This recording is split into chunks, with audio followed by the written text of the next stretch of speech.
Hello YouTube, this is Frugal and welcome to another Frugal Vlogs. Now before we get into the meat of the whole video, what is that camera doing? Before we get into the meat of that video, I want to make a little bit of an appeal. This channel was actually formed on the back of a charity event we did some time ago, probably about 2-3 years ago. We did a charity fundraiser for a colleague, Tony, at PC Pilot, who had suffered a major spinal injury, and we did a charity live stream. And I say we, meaning myself and the writers at PC Pilot and a few others, did a charity live stream over a weekend, and we raised $15,000 for his medical care, which was absolutely mind-blowing. That was crazy. This channel was nothing at that point. It was 1,000 subscribers, 2,000 subscribers, and we still raised $15,000. So that really struck a chord for me as to what a great community this is and how generous a community this is. I can't imagine the same, well, I don't know. I was going to say I can't imagine the same fundraising effort being as successful in, say, Call of Duty or something like that, but who knows? Those guys are pretty passionate too. But anyway, in terms of flight simulation, it really cemented my love, I guess, for you. Like, I love you. So that was pretty cool. So I have another appeal to make right now. Now, don't switch off. There's more vloggy stuff coming, all right? And I'm not going cap in hand here. I just want to point out something. Jane Whittaker, who did the Dangerous Approaches DLC for FSX Steam Edition that I covered in last week's Frugal Hangout, Jane has taken a cause under her wing, which is this young lady right here. Now this is Rosie Davis. Now Rosie Davis was born with her legs stuck in a cross position and with a gap between her spine and her pelvis. It's a really rare condition known as caudal regression syndrome, and she's one of only 3 people in the world that have had the life-saving surgery necessary to basically keep her alive. Obviously life-saving. What they did, unfortunately, was they amputated her legs, and they used one of her leg bones to kind of join up between her spine and her pelvis and enable her to sit. So that's her right now. She's obviously a little girl, but she's being a little girl. She's very full of life and full of energy, and she's just getting on by. You know, she's learned to walk on her hands. She apparently loves skateboarding, which is why the BBC did a news piece on her. But as you can understand, the support and care of a child with very special needs like Rose's is expensive and worrying and taxing for the family. So what Jane has done, see, not asking you to do anything yet. What Jane has done is she's taken Rosie under her wing and said that all the royalties that she earns from sales of the Dangerous Approaches DLC will be given to Rosie's family for her medical care and treatment and special equipment she needs and so on and so forth. So I wanted to point that out. I didn't know that when I recorded Frugal's Hangout, and had I known that I would have made an impassioned plea on that video, I think. I'm a strong supporter of charities. Most of you know that. I do a lot of charity work. I actually support a charity here in Orlando as well that deals with kids called Vision of Flight. But Rosie's case, I think, is very special. And I think what Jane is doing is incredibly generous and big-hearted and just a wonderful thing. So if you are on the fence about buying Dangerous Approaches DLC, then maybe this will tip you over. Maybe this will tip the balance in that purchase's favor. All royalties that Jane receives from sales are going directly to Rosie's family. So if you are thinking about it, or considering it, or maybe kind of might want to at some point when it's in a Steam sale, I strongly urge you to, if only because you're supporting a great cause by doing it, and we as a community are great at supporting great causes. Anyway, on to the main vloggy stuff. I'm recording, the camera's doing that thing again. Anyway, the vloggy stuff. I'm doing this vlog the old-fashioned way with a webcam because I'm actually in the middle of filming, and there's other stuff going on in my life as well. Obviously very busy with work, tomorrow's my birthday, and so on and so on. I'm actually filming. I'm not going to show you the front of this folder because if I do, you'll see what I'm filming. But I'm actually filming a fully loaded video that many of you have been asking for about 2 years, about 1.5 to 2 years now. And you will see in this folder, just to show you some of the stuff that goes into these fully loaded, there is a stack of paper here. I can't show you the front page, but that stack includes, obviously, hang on, let me try and get this working here, like flight plans. You can see there's a flight plan there. We have complex charts at the back, everything a fully loaded video consists of.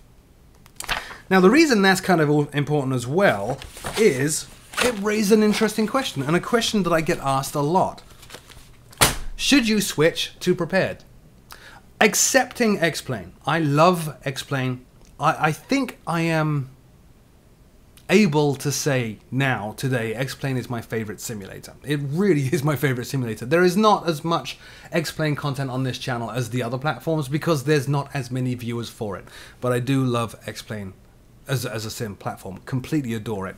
But of the other ESP, Microsoft ESP based simulators, that would be FSX Classic, FSX SE, and Prepared.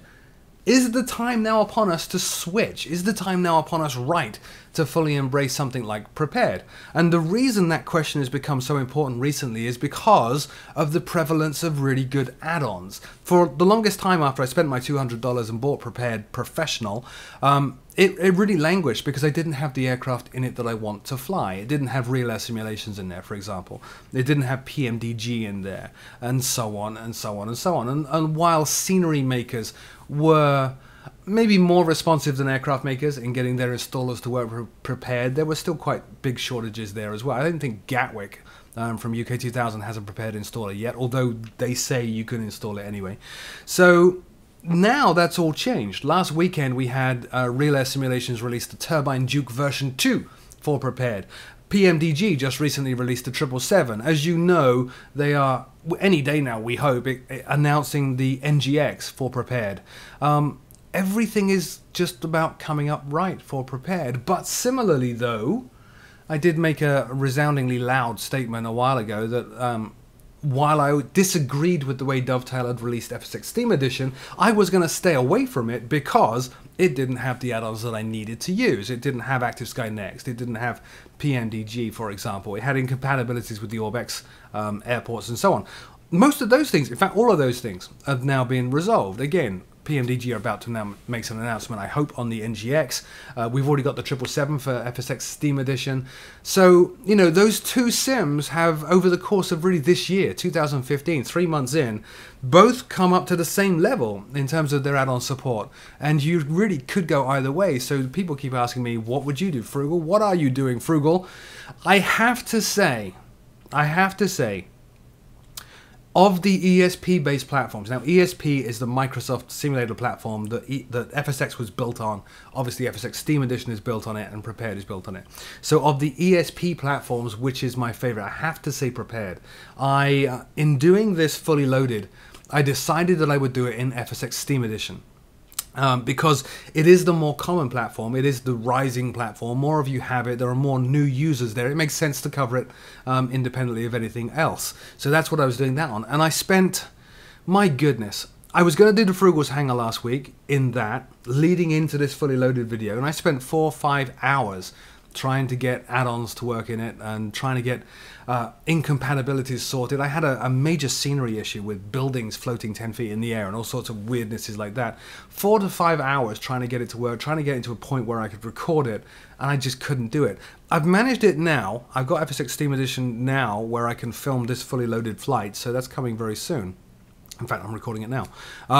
But overall, I have less pain using Prepared, and I think if I'm doing a Microsoft FSX type add-on or supported add-on, then typically on this channel you're going to see it filmed and Prepared.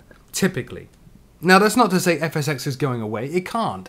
It really can't. If I cover a Prepared product, it is almost certainly going to have an FSX version. So it just means my video is really making use of the fact that Prepared looks a little better and is a lot easier to film. But I'm still reviewing or filming the same product that FSX users have access to as well. But I'm curious to see what you guys think. I'm curious to see. Leave a comment in the comment section below.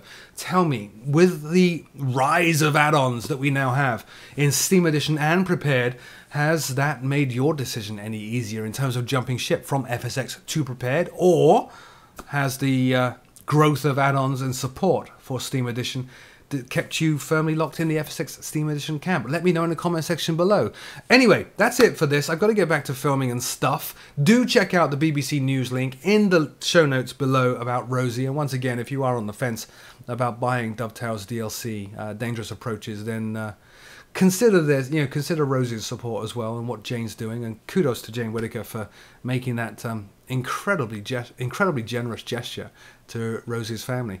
As always, my name is Frugal, and until next time, I'll see you very soon.